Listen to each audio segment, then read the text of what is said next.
but the terminology that I have learned to use, and I thank God for Seattle, because I think I've trained everybody in Seattle across the country to use the terminology of young girls involved in prostitution. And you know why we say that? It's because prostitution is not who they are. It's what they're doing. They are still somebody's daughter. They are still somebody's granddaughter. They're still somebody's friend, sister, niece. They still are somebody. And so we say involved in prostitution.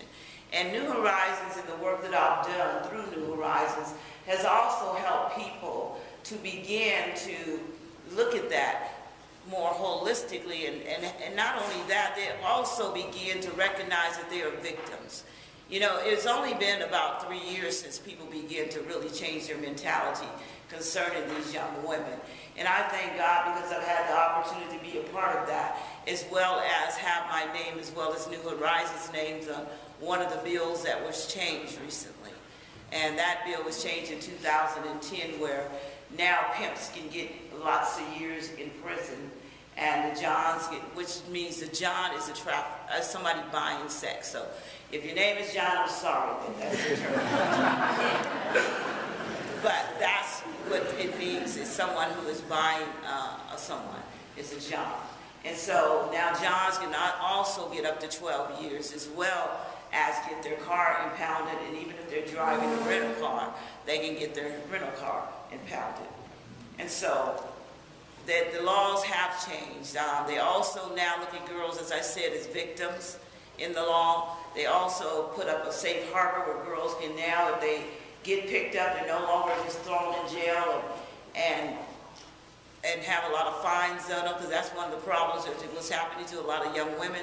They were putting all the fines on the young women. They weren't doing anything to the pimps. They weren't doing anything to the Johns. Only the girls were getting in trouble. And so they have changed those laws. Now girls can go to a safe place.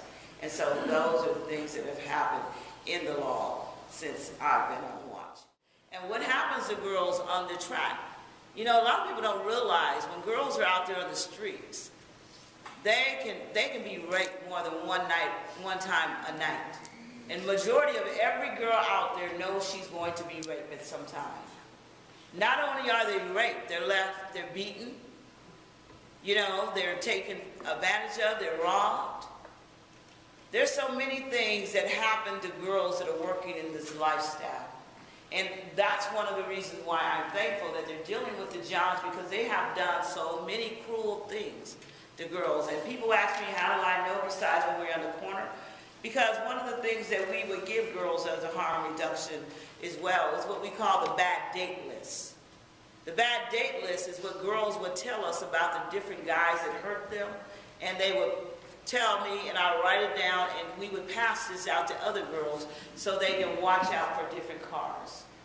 And so girls, even though they were working in this life, they were still looking out for each other. And so there's so many things that happen out there. So